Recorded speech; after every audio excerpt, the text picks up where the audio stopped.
হযরতে মূসা কালিমুল্লাহ আল্লাহর কাছে একবার নয় দুইবার নয় 8 বার আল্লাহর কাছে দরখাস্ত করলেন, আল্লাহ তাওরাত কিতাবে আমি করেছি উম্মতে মুহাম্মদীর এত মর্যাদা, উম্মতে মুহাম্মদীর এত শান মর্যাদা, ও আল্লাহ দয়া করে আপনি আমাকে ওই শেষ নবীর উম্মত গুলো আমার মুসা নবীর উম্মত বানায়া দেন। সুবহানাল্লাহ বলেন। কয়বার? 8 বার। বলেন কয়বার? 8 বার।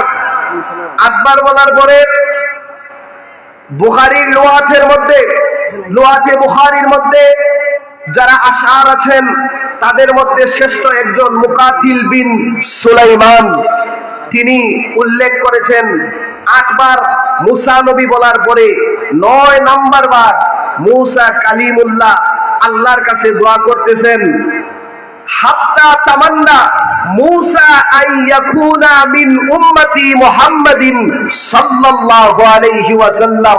জবান ছেড়ে দিয়ে বলুন আল্লাহু আকবার। বলুন ইয়া রাসূলুল্লাহ, ইয়া হাবিবাল্লাহ।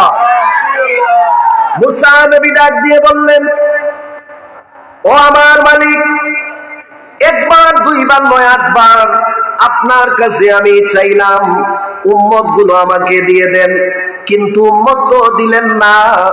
শেষ একটা চাওয়াই আপনার কাছে, ওই চাওয়াটা হলো আপনি আইয়াকুনা মিন উম্মতি মুহাম্মাদিন সাল্লাল্লাহু আলাইহি ওয়াসাল্লাম, আপনি ওই উম্মতদেরকে আমাকে দেওয়ার দরকার নাই, শেষ নবীর উম্মত হিসাবে আমি মুসাকে আপনি কবুল করে নেন। এই বিষয়গুলো হযরত ঈসা আলাইহিস সালাম ভালো করে বুঝতেন। এই জন্য হযরত ঈসা আলাইহিস সালাম তিনি আল্লাহর কাছে দোয়া করতেন, আল্লাহুম্মা জাআলনি মিন উম্মতি মুহাম্মাদিন সাল্লাল্লাহু আলাইহি ওয়াসাল্লাম। আল্লাহ আপনি আমাকে শেষ নবী বানানোর দরকার নাই, শেষ নবীর উম্মত আমাকে বানায়া দেন। সুবহানাল্লাহ। এই জন্য আল্লাহ পাক এই দোয়াটা কবুল করলেন। আর শেষ সময়ে ঈসা রূহুল্লাহ আমার নবীর আপনার নবীর উম্মত হয়ে দুনিয়াতে আসবেন। আল্লাহু আকবার বলেন।